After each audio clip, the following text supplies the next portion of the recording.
Hey guys, so this conversation is going to be an interesting one. This conversation is between me and whoever's watching or listening to this video. So if you go on the premise or you only go on the knowledge of one religion and you shut off the ideas of another, that is you limiting yourself to only that information. So now what do I mean? What am I getting at? I mean the truth about who you are and what reality is has been repeated over all the different religions. You see, you believe in an infinite God, meaning you believe in an omnipotent God who is all-powerful, all-knowing, who can do what he wants, right? Why don't you understand that that same God can literally split himself up and be multiple different versions at the same time?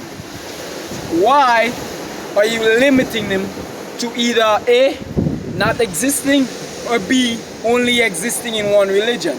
That is a limit that you put on the supreme deity of the universe. So, from my unique human perspective, and I say my unique one because everyone is source, finding himself, coming back to himself. Everyone is different perspectives, not even ones. The rocks, the plants, the animals, the water, the wind, everything is alive and everything is source. So, let's go a bit deeper, right? So where is source and how did source start? The Big Bang Theory, which is science by the way, says that in the beginning there was a big split where everything came from one point and then it started expanding outwards, right? That one point, I would tell you, that one point is the infinite. That one point is the all. That one point is source. That one point is where all sources of energy in the universe came from.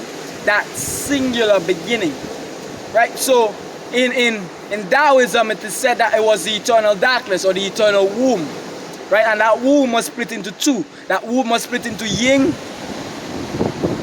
and yang, black and white, good and evil. This is separation. This is duality. This is the both. But the thing with duality, even in Christianism, or Christianity, my bad, right? They say that in the beginning, God says, let there be light. But by the confirmation of light, you using your common sense, you would say that before light, there had to be something, darkness. God did not say let there be darkness, he said let there be light. Because there was already darkness, that is the womb. That is where things grow in darkness, right? So yeah, but the thing is, that this darkness and light isn't separate from each other. The thing is, you as a being is not good or bad. You as a being cannot be only good and you cannot be only bad. The moment you think you're just good, you have fallen into the trap of duality. What is the trap of duality? The trap of duality is thinking that opposites are not the same. Opposites are identical in nature but different in degree. Meaning, day and night are both cycles that seem different, but they are the same cycle of light and dark. It's balance. Hot and cold are opposites, but they're both temperature. White and black are shades, but at the opposite ends they seem different, but in the middle they both turn gray. In the middle, hot and cold turns warm. In the middle, day and night makes orange, the orange color, the evenings and the mornings. It's the same orange.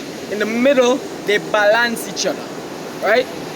When do you know hot turns into cold, or when do you know cold turns into hot? It's the same as a human being, with cycles of happy and unhappy, with cycles of bliss and ignorance, with cycles of angry and non-angry, whatever the opposite of angry is, with cycles of love and hate. It's balance for everything, right? So you as the being, the supreme deity, the source that has been split up into multiple different pieces, you see, you are an eternal soul.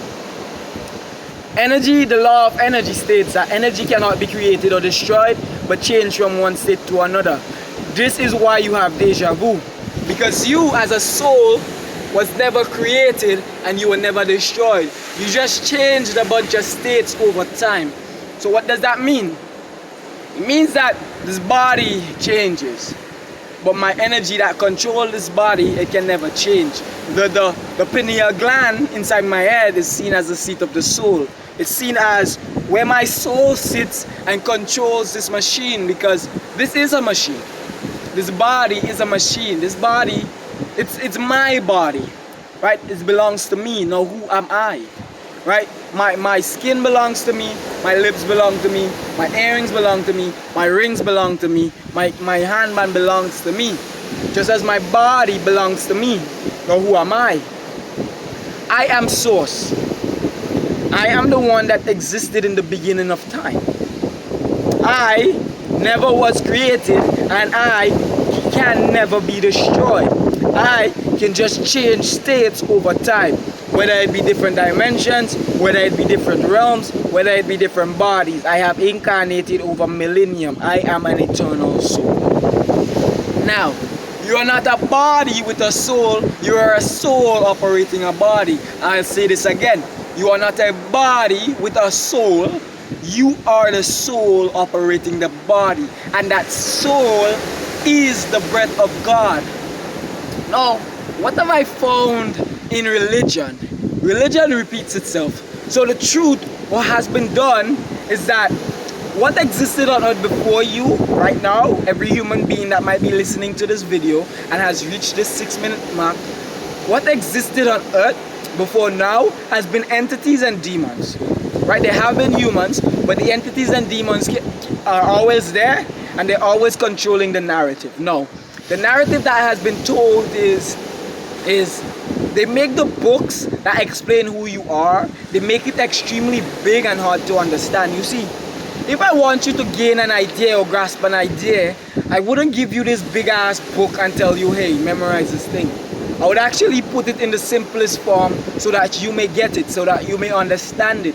Now what these entities did is that they took the truth and they added a bunch of red herrings, meaning they added a bunch of lies. They added a bunch of untruths with the truth. But what they couldn't do is Source made sure that the truth is repeated throughout all religion.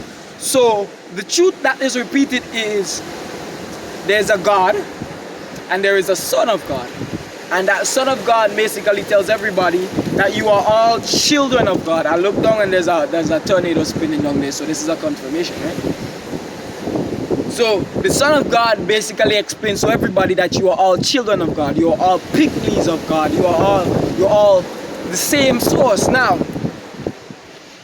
Jesus sits, he breathes, and he meditates. Buddha sits, breathes, meditates. Thoth sits, breathes, meditates. All these higher beings were they came into earth through the womb, the eternal darkness. They came into earth through the womb and they rose from the lower states.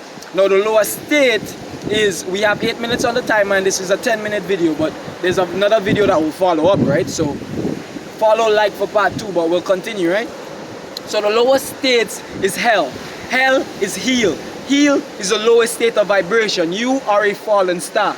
You are a star that incarnated into matter, right? And you are a morning star, right? You are in mourning because you came from a higher realm and you incarnated into the lower realm. This makes you mourn. This makes you sad. When you understand who you are a light being. You are God. You are the body of God. You are God. God dwells in you. You are Allah. Allah is A-L-L-A-H. Arm, leg, arm, head. God says he dwells in every single human being. You are the Spirit of God. For God to create man, he breathed his life into man. That life is source. That life is the Spirit. That life is you. Now follow for part 2, guys, because this continues.